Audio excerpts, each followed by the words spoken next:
आज की हमारी इस वीडियो का टॉपिक बहुत ही अलग होने वाला है। आज की हमारी इस वीडियो का टॉपिक जो होने वाला है वह नेचर ऑफ इलेक्ट्रिसिटी के ऊपर है। तो इलेक्ट्रिसिटी का हम लोग नेचर देखेंगे कि नेचर ऑफ इलेक्ट्रिसिटी होता क्या है। सबसे पहले हम देख लेते हैं जो हमारा ठोस होता है। मान लीजिए कोई ठोस पदार्थ है, ठीक है, कोई भी ठोस है, या हमारा द्रव है, पानी जैसे लगा लो, और हमारा गैस है। अब इन सभी पदार्थ, चाहे ठोस हो, तरल हो, या फिर हमारा गैस हो, यानी कि सॉलिड, लिक्विड और गैस, ये कुछ भी हो, ये हमारे बहुत छोटे छोटे पार्टिकल्स होते हैं। ये उनसे मिलकर इकट्ठा बनी हुई होती हैं, ये हमारी टोटल, ठीक है, ये उनसे हमारे मिलकर बनी होती हैं। अब जो हमारे छोटे छोटे पार्टिकल या कण जो होते हैं हमारे, उनको हम जो, ये मान लीजिए ये छोटा पार्टिकल है, ये है, ठीक है, इन सबको क्या कहते हैं? इन सबको हम मॉलिक्यूल्स कहते हैं। इन सबको क्या कहते हैं? हम मॉलिक्यूल्स कहते हैं, मॉलिक्यूल्स, ठीक है, इन सबको मॉलिक्यूल्स बोला जाता है। फिर एक अणु जो होता है, यानी कि एक मॉलिक्यूल्स, ये मॉलिक्यूल्स है, और ये हमारा जो ये होता है, ये हमारे कई बहुत सारे जो एटम होते हैं, एटम से मिलकर हमारा ये अणु बने होते हैं, यानी कि मॉलिक्यूल्स हमारे एटम से मिलकर बने होते हैं। अब जो एटम है, एटम का जो सेंट्रल पार्ट होता है, एटम का, जैसे एटम है, ठीक है, इसका जो सेंट्रल पार्ट है, इसको हम न्यूक्लियस बोलते हैं। एटम का जो सेंट्रल पार्ट है, इसको हम न्यूक्लियस बोलते हैं, न्यूक्लियस, ठीक है, इसके पार्ट को हम न्यूक्लियस बोलते हैं। अब इसके चारों ओर, अब इसका जैसे मान लीजिए ये चारों ओर, ठीक, ये है, ये, अब इसके चारों ओर जो कक्षाएं होती हैं, हम इसको क्या कहते हैं? इसको एक्स्ट्रा न्यूक्लियस कहते हैं, एक्स्ट्रा न्यूक्लियस, इसको हम एक्स्ट्रा न्यूक्लियस कहते हैं। न्यूक्लियस का साइज, इस जो न्यूक्लियस होता है, इसका साइज बहुत छोटा होता है as compare to the size of atom. जो न्यूक्लियस है, इसका साइज बहुत छोटा होता है एटम के साथ, एटम के साइज से। एटम क्या होता है? हमारा पूरा ये चीज़ हमारी एटम है, इसका जो सेंट्रल पार्ट है, ये हमारा न्यूक्लियस कहलाता है। यहाँ आपको दूसरा डायग्राम बना के अच्छे से पूरा विद डिटेल में समझाता हूँ। चलिए देखते हैं क्या होता है। ये हमारा बना एक न्यूक्लियस, ठीक, ये हमारा न्यूक्लियस बना, और इसके चारों ओर हमने एक्स्ट्रा न्यूक्लियस हमने बना दिए इसके, ठीक है, ये हमारे बन गए, ठीक। अब इसका जो ये सेंट्रल पार्ट है, ये हमारा हो जाता है न्यूक्लियस, न्यूक्लियस, ठीक। ये तो हमारा एक्स्ट्रा न्यूक्लियस हो ही गए हैं, ये बाहर के। और इन बाहरी कक्षाओं में हमारे इलेक्ट्रॉन्स होते हैं, इलेक्ट्रॉन्स जो होते हैं हमारे, वो इन कक्षाओं में होते हैं। एक्स्ट्रा न्यूक्लियस में हमारे इलेक्ट्रॉन्स होते हैं। और न्यूक्लियस के अंदर प्रोटॉन और न्यूट्रॉन, ये हमारे दो चीज़ें होती हैं, ठीक है। प्रोटॉन जो होता है वो हमारा पॉजिटिव चार्ज होता है, इस पे पॉजिटिव, ठीक है। और न्यूट्रॉन जो होता है, इस पे हमारा कोई चार्ज ही नहीं होता। और जो इलेक्ट्रॉन होता है, जैसे मान लीजिए बाहरी कक्षा में इलेक्ट्रॉन है, इस पे हमारा निगेटिव चार्ज होता है, निगेटिव, ठीक है, इस पर निगेटिव चार्ज होता है।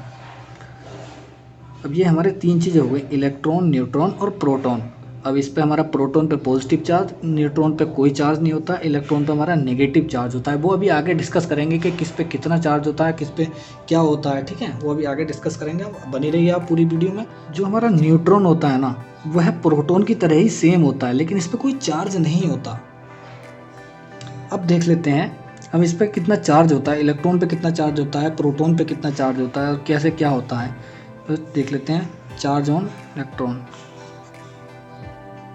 चार्ज ऑन इलेक्ट्रॉन, ठीक है, इक्वल टू माइनस के 1.6 इंटू 10⁻⁻⁻19 कूलम, ठीक है, इतना चार्ज होता है इलेक्ट्रॉन पे। और देख लेते हैं चार्ज ऑन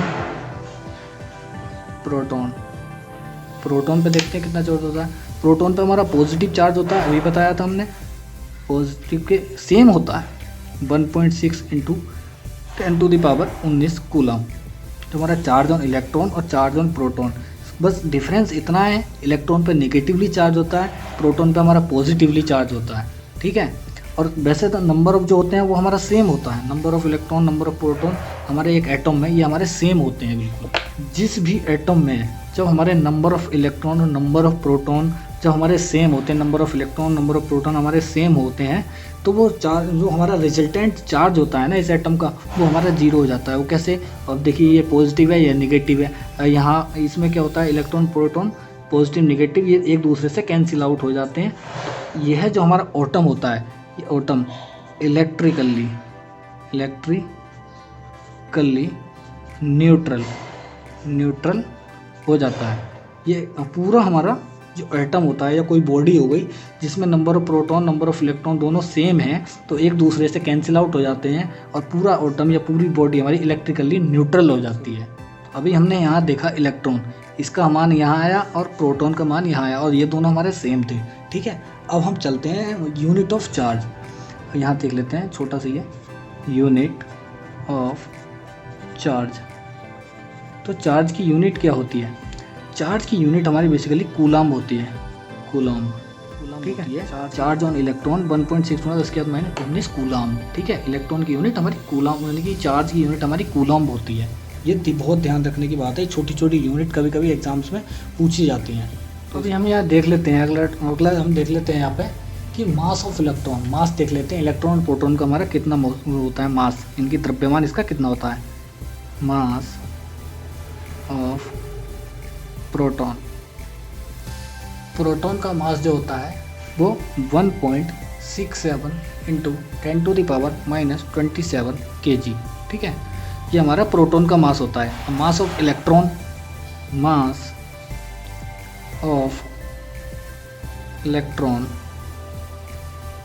इलेक्ट्रॉन पे जो मास होता है वो 9.11 × 10⁻31 kg।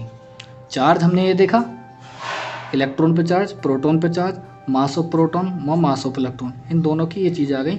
और ये मास जो होता है, ये मास बहुत पूछा जाता है। इलेक्ट्रॉन और प्रोटॉन का मास स्ट्रेट फॉरवर्ड एकदम क्वेश्चन में वो पूछ लेता है कि प्रोटॉन का मास कितना होता है। और ऑप्शंस में 4 ऑप्शंस में एक ऑप्शन इनमें से कुछ होता है, तो आप ये ध्यान रखना। ये इधर 1 0 इधर कर देंगे तो यहाँ हमारा 26 हो जाता है। बस ये बहुत ध्यान रखने की बात है, बस यहीं बहुत से लोग कन्फ्यूजन कर जाते हैं। अभी हमने यहाँ देखा कि चार्ज ऑन इलेक्ट्रॉन इतना, चार्ज ऑन प्रोटॉन पे इतना, ये दोनों हमारा एक पे पॉजिटिव होता है एक पे निगेटिव होता है। ठीक है, तो एक दूसरे से जब ये कैंसिल आउट हो जाते हैं तो इलेक्ट्रिकली न्यूट्रल हो जाता है हमारा एटम जो होता है, या कोई भी बॉडी XYZ, तो वो हमारी इलेक्ट्रिकली न्यूट्रल हो जाती है। ठीक है, जिसके हमारे चार्ज सेम होते हैं और ये पॉजिटिव निगेटिव से कैंसिल आउट हो जाता है। ठीक है, अब देख लेते हैं होता कैसे है, मतलब क्या कैसे न्यूट्रल बोला जाता है। अब मान लीजिए हमारा ये पेपर है, एक नोटबुक है, इसका ये हमारा पेपर है। ठीक है, अब इस पेपर में number of electron number of proton दोनों हमारे सेम है।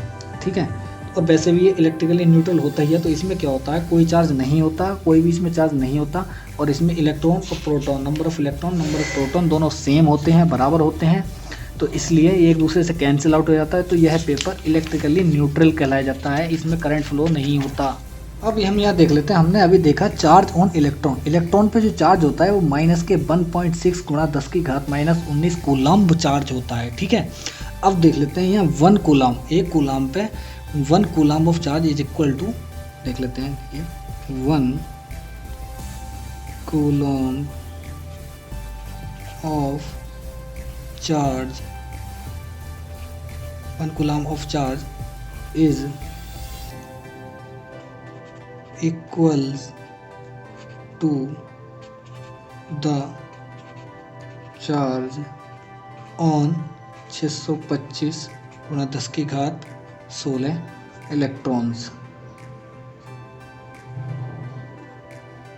1 coulomb of charge is equals to, ठीक है, यानी कि एक कूलम जो चार्ज होता है वह 625 × 10⁻16 इलेक्ट्रॉन्स पर जितना चार्ज होता है उसके बराबर होता है। एक इलेक्ट्रॉन पे जो चार्ज होता है वो -1.6 गुना इतना होता है। ठीक है, तो हम देख लेते हैं एक coulomb of charge, 1 coulomb of charge जो मिलेगा 1, यानी कि यहाँ से देख लेते हैं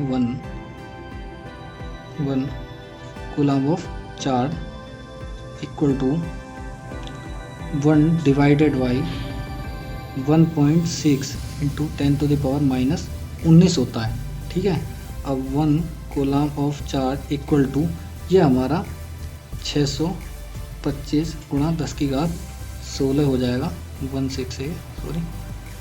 ठीक है, ये हमारा आ जाएगा। तो ये आपको बेसिकली बहुत अच्छे से ध्यान रखना है इस चीज़ का। अब वैसे तो आएगा यहाँ पे ये 19 ऊपर पहुँच जाएगा, यहाँ ऊपर पहुँच के अभी तो माइनस का 0, यहाँ ऊपर पहुँच के प्लस का हो जाएगा। अब 1 को 1.6 से डिवाइड कर देंगे तो हमारा 0.625 आएगा। अब यहाँ से 3 0 कम करेंगे, इधर पहुँचा देंगे तो 625 गुना 10 के 16 हो जाएगा। बहुत ही सिंपल है, अगर आप करना चाहेंगे तो बहुत आसानी से हो जाएगा, कोई प्रॉब्लम नहीं होगी। अगली वीडियो में हम देखेंगे फ्री इलेक्ट्रॉन क्या होता है, electric current, measurement of current, potential, voltage, resistance, etc, इन सब चीज़ों के बारे में हम जानेंगे। दोस्तों वीडियो आने में